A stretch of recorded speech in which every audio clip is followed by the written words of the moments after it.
বৃষ্টি নামলেই কেন জানি মনটা একটু অন্যরকম হয়ে যায়।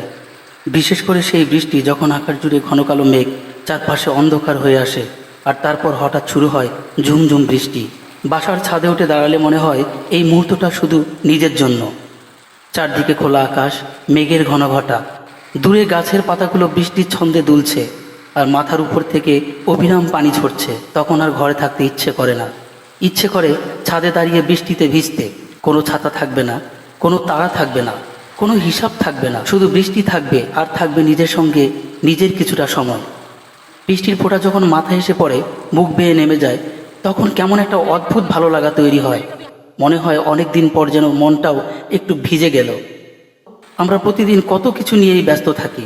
কাজের চিন্তা, সংসারের চিন্তা, দায়িত্বের চিন্তা, আগামীকাল কি হবে সেটা নিয়েও কত ভাবনা। কিন্তু বৃষ্টি যখন নামে কিছুক্ষণের জন্য এসব ভুলে যেতে ইচ্ছে করে।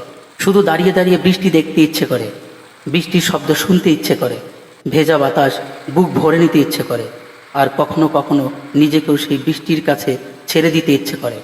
বৃষ্টিতে ভেজার মধ্যে আসলে কি আছে? হয়তো বিশেষ কিছু নেই, তবু এই ছোট্ট আনন্দটুকু মনের ভেতরে কোথা থেকে যেন অনেক শান্তি এনে দেয়। ছোটবেলায় বৃষ্টি নামলে আমরা এত কিছু ভাবতাম না। বৃষ্টি মানেই আনন্দ, বৃষ্টি মানেই ছুটে যাওয়া, বৃষ্টি মানেই ভিজে যাওয়া। বয়স বাড়ার সঙ্গে সঙ্গে আমরা সেই সহজ আনন্দগুলোই যেন ভুলে যাই। তাই মাঝে মাঝে সব কাজের ভিড় থেকে একটু বেরিয়ে আসা দরকার। ছাদে উঠে দাঁড়ানো দরকার, খোলা আকাশের নিচে তাকানো দরকার, মেঘ দেখা দরকার, বৃষ্টি দেখা দরকার। আর যদি মন চায় তাহলে একটু বৃষ্টিতে ভেজাও দরকার। কারণ জীবনের সব আনন্দ বড় কিছু হতে হয় না। কখনো কখনো ঝুমঝুম বৃষ্টির নিচে দাঁড়িয়ে থাকা, ভেজা বাতাস অনুভব করা, আর নীরবে বৃষ্টি দেখা, এই ছোট্ট মুহূর্তটুকুই দিনটাকে সুন্দর করে দেওয়ার জন্য যথেষ্ট। বৃষ্টি আসুক, আকাশ মেঘে ঢেকে যাক, আর কোনো এক বিকেলে আমি আবার ছাদে উঠে দাঁড়াবো। বৃষ্টিকে শুধু দেখব না, ইচ্ছে হলে বৃষ্টির সঙ্গে আমিও একটু ভিজবো।